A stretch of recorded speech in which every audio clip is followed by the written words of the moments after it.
বানাবো কুমড়ো দিয়ে, লাল কুমড়ো, মিষ্টি কুমড়ো যেটাকে বলে, সেটা দিয়ে চিংড়ি মাছ, ছোট চিংড়িগুলো। ফোড়ন দেব কালো জিরে,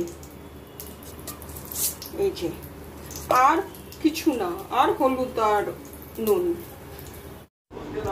আমার সম্মানিত দর্শকদের আমার চ্যানেল রিতাস ব্লগে স্বাগতম। এখানে অলরেডি আমি সরষের তেল দিয়ে দিয়েছি 1 চামচ, গরম হচ্ছে সেটা। এতে আমি দিয়ে দেব এই যে কালো জিরে।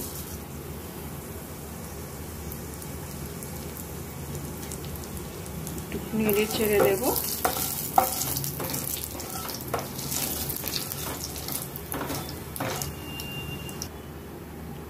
কালো জিরেটা যখন তেলের মধ্যে ভাজা হয় তখন খুব সুন্দর একটা সুগন্ধ বের হয়।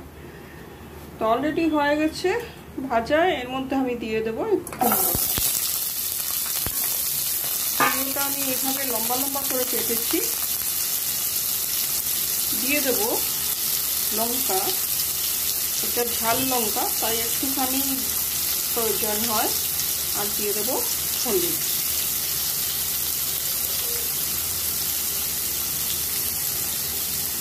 একটু সাঁতলানোর পরে আমি নুনটা দেব।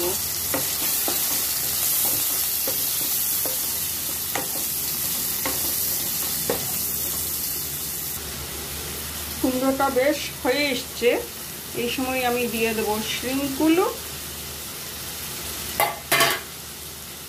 আর টমেটো, অর্ধেক টমেটো মিশিয়ে দেবো ভালো করে। নুন অলরেডি আমি দিয়ে দিয়েছি।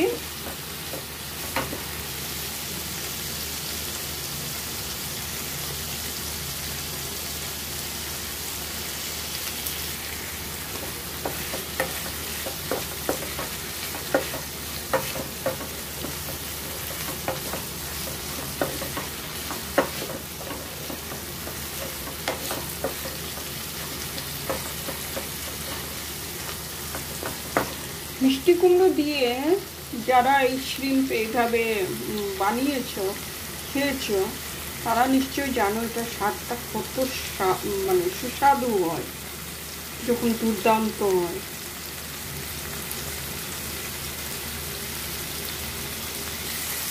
হয়ে গেছে, সেদ্ধ হয়ে গেল।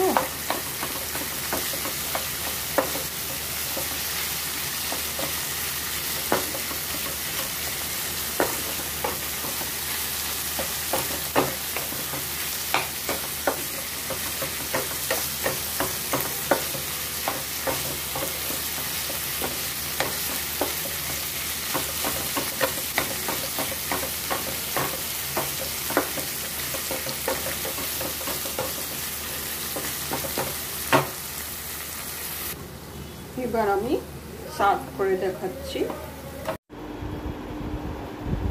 দেখেন কালারটা কত সুন্দর, আর খেতে খুব ভালো লাগে, খুবই ভালো লাগে। এই চিংড়ি মাছগুলির একটা মিষ্টতা, কুমড়ার একটি মিষ্টতা, ঝাল, সব মিলিয়ে দুর্দান্ত হয় স্বাদটা।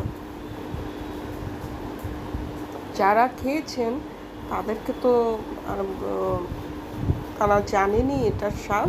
যারা খাননি তারা একবার বানিয়ে দেখুন, দুর্দান্ত হয়। টমেটো দেওয়াতে একটু টকও আছে, আর এই টক ঝাল মিষ্টির এই পদটা খেতে খুব ভালো, খুব ভালো।